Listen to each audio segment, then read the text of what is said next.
live button. And there we are. Our meeting is being live streamed. Here we go. Oh, that's I exciting. got it. I got it.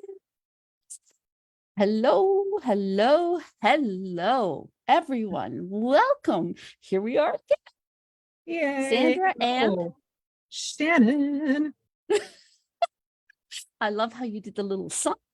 Shannon.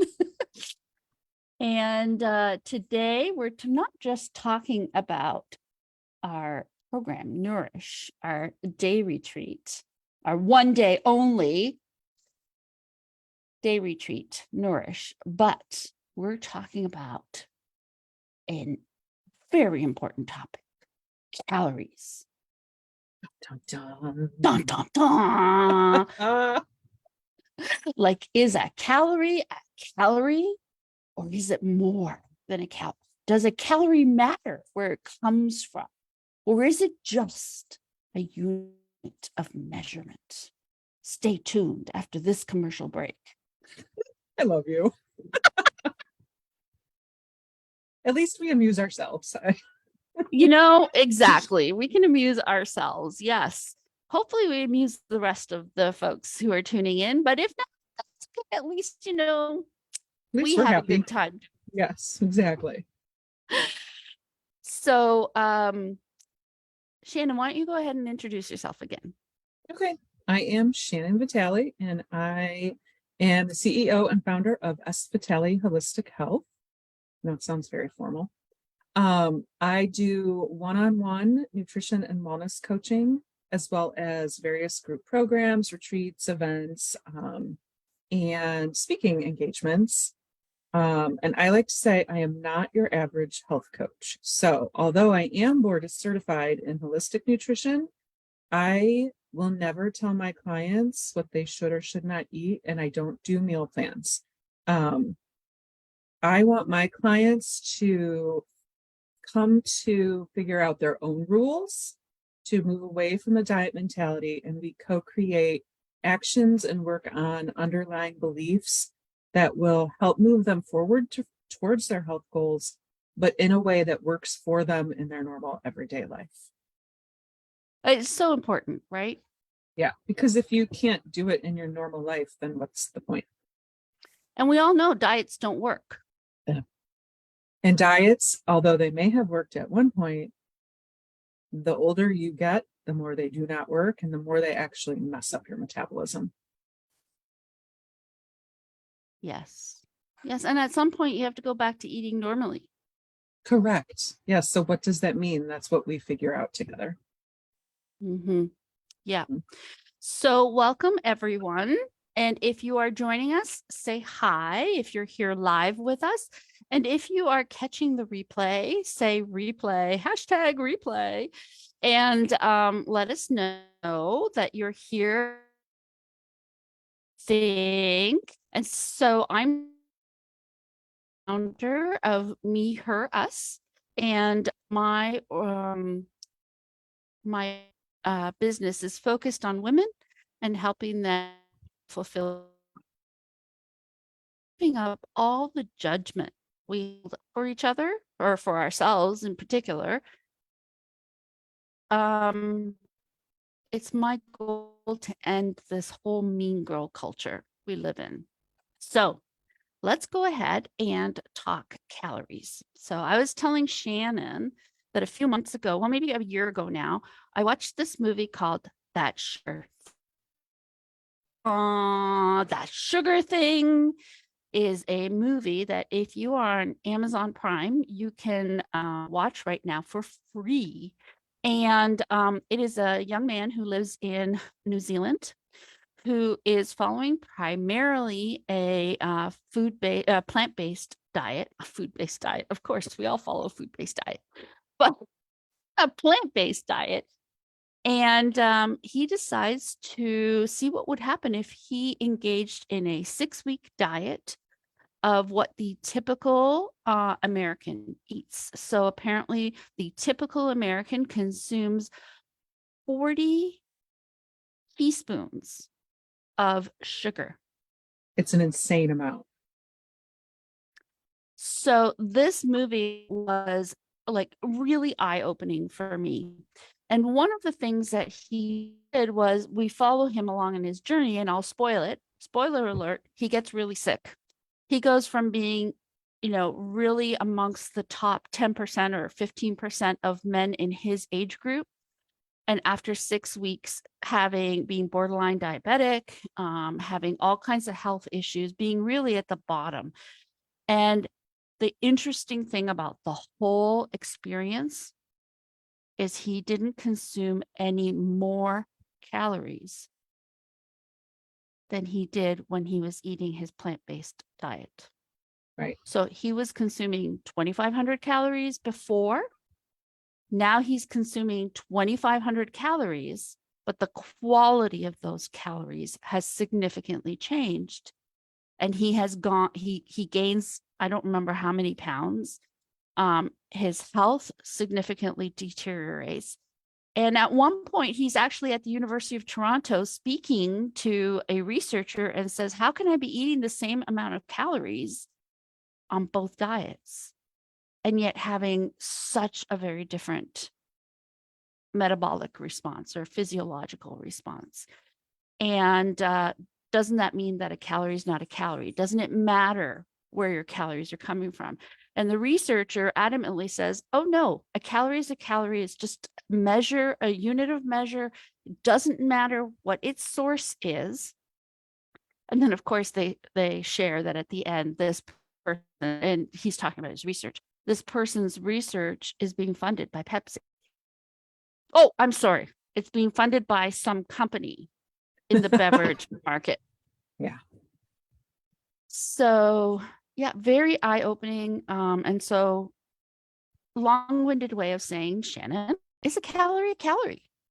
No, absolutely not. So yes, a calorie is a unit of measure. Also, we don't really know the calories in our food, just as an aside. So when you look at whatever you're eating and it tells you a calorie, that's a guesstimate, right? But it may not even be correct. So that's number one. What? It might not be correct. No, because you can't really determine exactly how many calories are in what you're eating. So there's a range.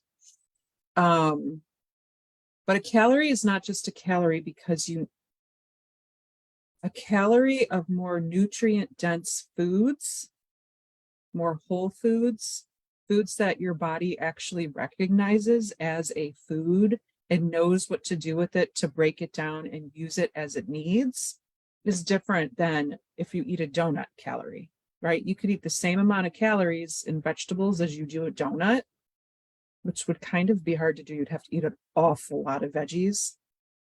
But you're getting zero nutritional value from that donut, and you're getting a ton of nutritional value from the veggies. So a calorie is not just a calorie. Veggies don't taste as good as donuts. They can. Veggies can be delicious. And I'm not saying don't ever eat a donut, because I like a good donut from Biagio's. They're the worth it donuts, right? But you can't go in saying I'm gonna eat 1,800 calories a day to lose weight, and it's all gonna be donuts, because you're gonna end up with diabetes. Then you'll be starving because your body is not getting what it needs when you're eating those calories. So it's still looking for what it needs, which is why after you eat a bunch of junk and you're hungry, a half an hour to an hour later, it's because your body is saying, wait a minute, I didn't get what I needed. You need to find me something else. Is that what happens when I eat Chinese food too? Perhaps, yeah. Mm-hmm. Because your body's not getting the nutrients it needs, so it's still looking for what it wants. Yeah, Cool. It's fascinating. Cool. So I love what you said at the beginning when you were introducing yourself about I don't make up meal plans. No, well, number one, I'm not allowed to because I'm not a registered dietitian. But I could give ideas and education around, right? I can give education around here's how a proper plate looks and things like that, and make suggestions. But what is healthy for one person, right, may not be healthy for another person. So you might be sensitive to chickpeas, right? Chickpeas are considered healthy, but for you, they might not be. And also, there are no good and bad foods. They're just food. It's an inanimate object, right? We as human beings attach that meaning to those foods to say, oh, that's bad. I'm eating pizza. Or, oh, I ate good today. But there is no good or bad. And as long as you eat in moderation and you're aware of the consequences, right? Then I say you should be able to eat whatever you want to eat. And there are So, ways to do that and live your life and live in moderation and meet your health goals and not feel deprived. so am I allowed to share one of the things that you taught me? Sure, of course. Red foods, yellow foods, green foods, Right. my stoplight of foods. Yeah, share. Oh, I thought you were going to share. Oh, okay, fine. Thanks. So the red light, green light, and yellow light is a tool where you can use it to make up your own rules around food, right? And red doesn't mean bad, not at all. It just means red are those foods that either you're sensitive to, you're allergic to, are triggers for you, right? Like one of my red foods is pizza, because it's a huge trigger food for me. Those are the foods that I probably want to minimize and not eat so much of, right? But it doesn't mean they're bad foods. And you can put healthy foods in your red zone, right? If you hate them, like my husband pretends he's allergic to broccoli because he hates it, he would put broccoli as a red food. Yellow foods are I know. Yellow foods are those foods that are, okay, I really love these foods. They can be healthy, right? Or not healthy. But those are foods that you want to kind of eat in moderation. Okay, you can eat them whenever you want, but you want to just watch them. And you can put ice cream in that category if you'd like, right? Or you can put sweet potatoes. It doesn't matter. And green foods are those foods that you feel good about eating all the time and you love, and they are nourishing and healthy for you. And, one person might have tomatoes in their green foods, but there are a lot of people that can't eat tomatoes. So those would not be a green food for them. So those are very personal, and you can kind of use that analogy to start making your own rules for food. It's interesting because I love what you say about food is just food. We don't apply good or bad labels to them because I feel like women have this toxic relationship with their food.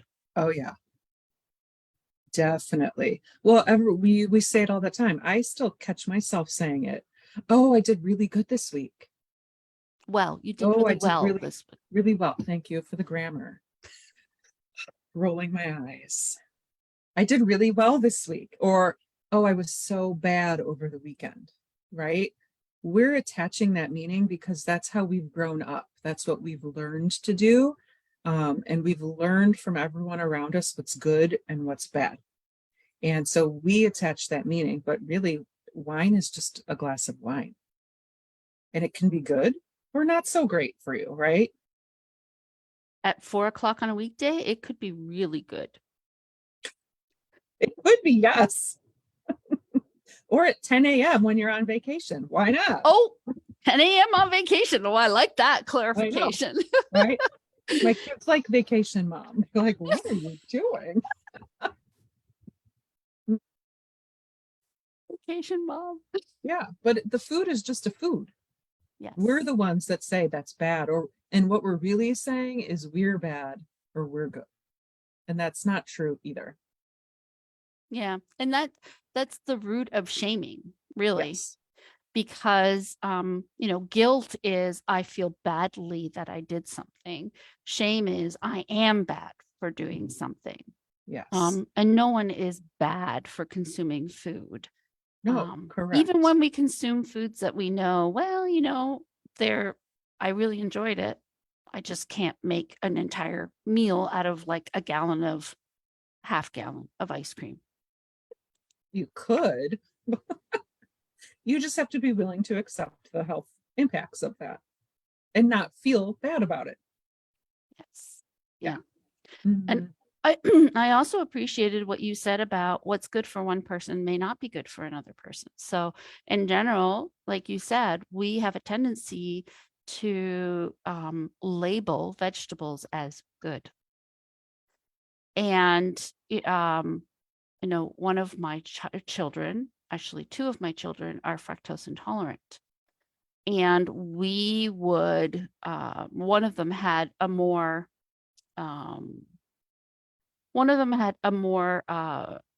serious response. And, we would sit there and we would say, eat that.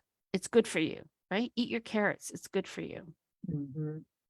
Carrots are not good for you when you have a fructose intolerance because their ratio of glucose to fructose is quite low, which means they're high in fructose, which means when you're fructose intolerant, they really aggravate you. And I did not understand that when we were going through that process, right? Mm-hmm. And so, yeah, no, he has a really hard time with carrots. He has a really hard time with pineapple and watermelon and all those things that we don't think of as like, that we think of them as they're good for you. When in reality, they are nutritious foods, but they're not necessarily healthy choices for us to be making. And I have some friends who can't consume chickpeas for the same Right. reason. Yep. Exactly. Exactly. And I kind of want to step back for just a minute about what you said about guilt and shame, because those emotions are so heavily tied to how we view ourselves, how we view our bodies, and our relationships with food and other people. And that guilt and that shame from attaching meaning to the foods we eat really perpetuates the cycle of, I'm going to be really good this week, and you totally restrict yourself and your body is starving because it doesn't get what it wants. So then on the weekend, you can't do it anymore because you're starving. And then you like just eat everything under the sun and you're like, oh, I was so bad this weekend. So now then Monday, I have to restrict myself again. And that shame and that guilt and that cycle fuel that behavior, right? And that behavior is having massive impacts on your metabolism and your hormones and your sleep and your stress. And after 20 or 30 years of that, like many of us have experienced, it takes a toll, which is where many of my clients find themselves when they come to me. Yeah. Yeah. And I'm excited to talk all about all of these things in great detail in our retreat. I know. I was just going to say, if this is resonating for you and you're listening, right? Let us know. Like, I totally get this. And boy, do I feel this, right? I feel it in my gut. Oh, gut. We should talk about gut health on one of our conversations. Yeah, so let us know that that this is resonating and this is having an impact, right? Because we think it's really important to open the conversation. And it's really important for women in particular to really talk about this.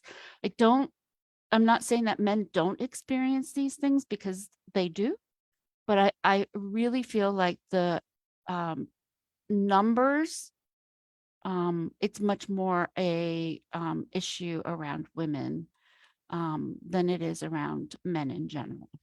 Agree. Yeah. Totally agree. Mm-hmm. So let us know. Is it resonating? Do you feel it? What's your experience with it? What is it that we're saying that like is hitting home? And then, yeah, like this is exactly why somebody should come and join us that day, right? Mm-hmm. Because this is Yeah. what we're talking about, right? Yep. This and Oh, yeah. so much more. But Mm-hmm. wait, there's more. Yes, we're gonna talk about body image. We're gonna talk about our relationships with food.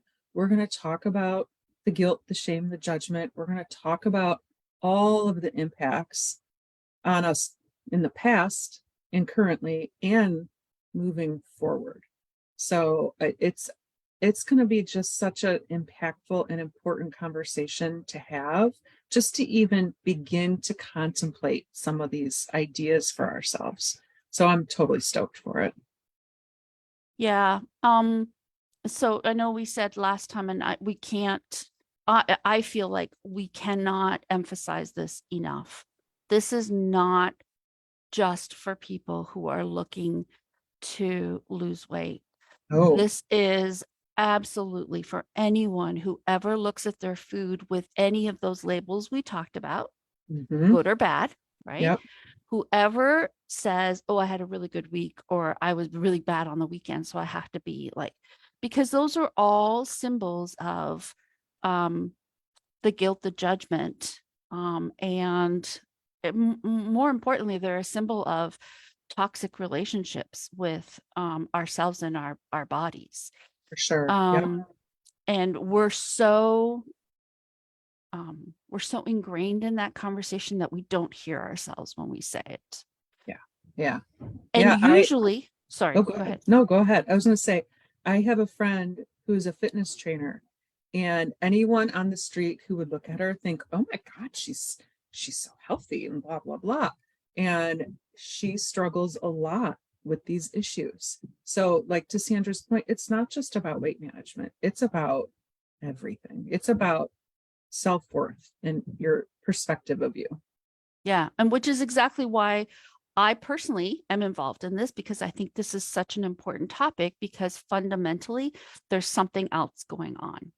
Yeah, There is something else going on, and you may be fine in your body shape, but that is generating so this feeling that's happening, this toxic shame, this toxic relationship is coming out in some other part in your life, because we cannot be like this in one area and not have it represented in some other area.